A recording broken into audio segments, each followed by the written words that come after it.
안녕하세요, 강사모 최영사입니다. 오늘은 왜 애견용품 배달 신뢰하기 어려울까라는 주제로 이야기를 나누려고 하는데, 제품들의 어떤 성분조차를 확인하지 않고 우리가 애견용품 배달을 시키고 있어요.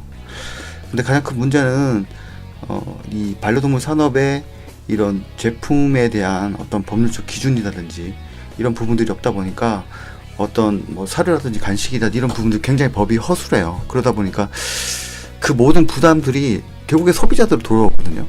왜냐하면 강아지들이 나쁜 성분의 어떤, 예를 들어 사료를 먹었어요. 그 사료를 통해서 아이들이 계속 급여하다 보니까 어느 순간에 그 질병이 축적되는 거예요.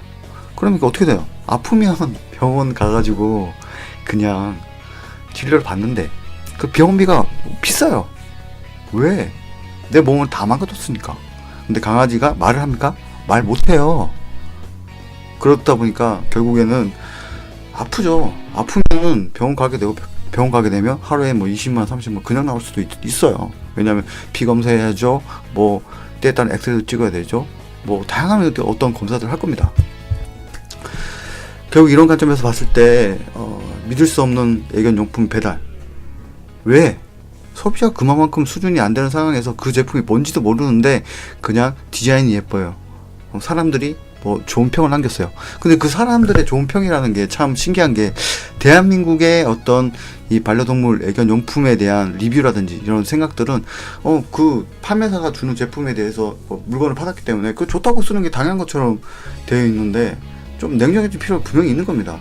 냉정하게 정말 주관적으로 내 생각은 이렇습니다 라고 이야기하려고 하면, 결국에 문제는 소비자들이 사료를 이야기한다면 사료의 영양학 정도는 알고 있어야 되죠. 만약에 반려동물 행동에 대한 어떤 행동학 정도는 알고 있어야 되죠. 기본적인 어떤 공부를 한 다음에 내 기본 소양이 이만큼이기 때문에 내가 이런 의견을 낸다 라고 해야 되는 부분이 분명히 존재합니다. 자, 빅데이터 추이로 2017년부터 7월 1일부터 2018년 8월 현재 기준으로 애견 용품 배달에 대한 만족도를 조사해 봤을 때 불안이 좀 여전해요. 그러니까 이 만족도에 대한 어떤 불안들이 굉장히 정말 좀 있는 것 같고, 인스타그램 60.7%, 블로그 39.8%를 봤을 때 전반적으로 좀 인스타그램을 통해서 이 매출로 이어지는 부분들이 굉장히 많은 것으로 좀 확인되고 있습니다.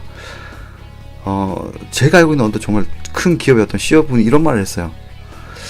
최 대표, 반려동물 산업에서 성공하려면 소비자의 마음을 이해하는 것이 아니라 디자인과 포장, 이윤을 창출하는 것에 집중해야 된다는 것이었습니다. 왜일까라는 생각을 했죠. 왜 그럴까?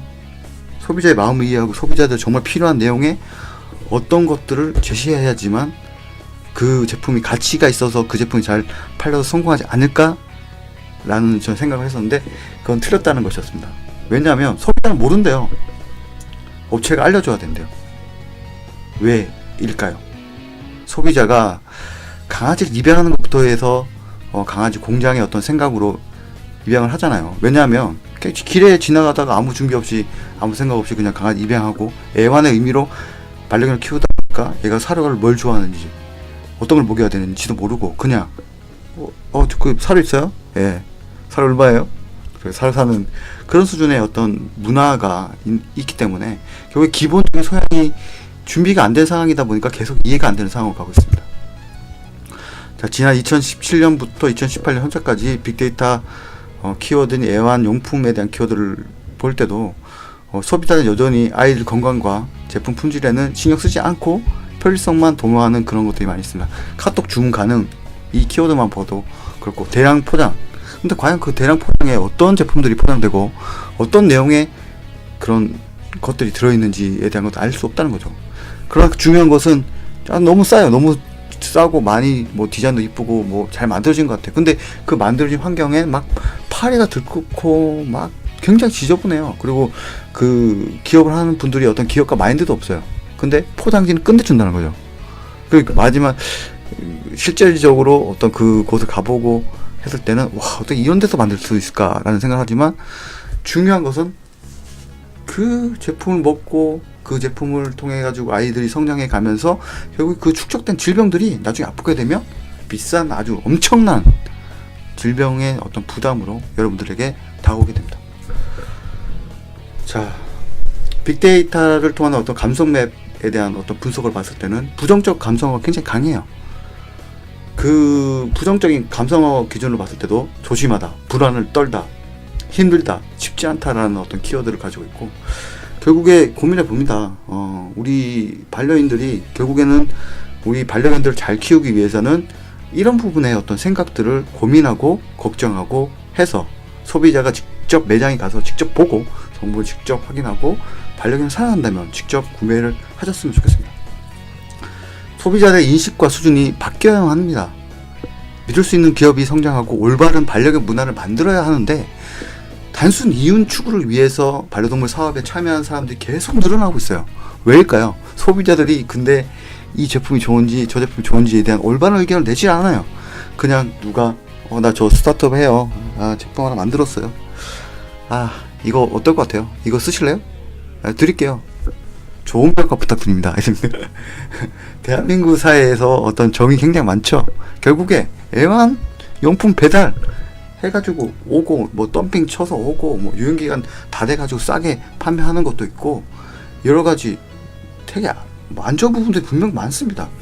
근데 그것에 대해서 우리가 고민 안 하고 그렇게 구입하게 됩니다. 결국에 이 반려동물 문화라는 건 우리 소비자들이 결국에 기본적인 소양, 뭐 행동학이라든지, 그리고 우리 반려동물에 대한 영양학이라든지, 그리고 어떻게 잘 키우고 어떻게 훈련할 것인데 그 훈련학이라든지 뭐 배워야 될 게 엄청나게 많아요. 그런데 필요한 것들만 배우면 돼요. 그러니까 반려견 훈련이라고 하면 그 훈련에 앉아 엎드려 기다려, 뭐 물어 가져와, 딱 이 정도. 참 쉽죠. 딱 이 정도만 할 수 있는 수준의 어떤 것들을 좀 준비해야 되지 않을까라는 생각합니다. 너무나 안타깝고 너무나 슬픈 현실에 놓여 있습니다.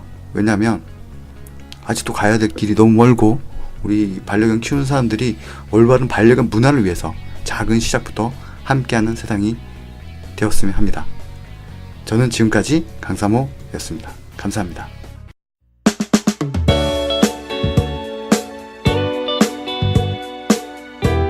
지금까지 강사모의 이야기였습니다. 다음 세대 아이들에게 행복한 반려견 이야기를 나눌 수 있는 강사모 함께 만들어갔으면 합니다. 고맙습니다.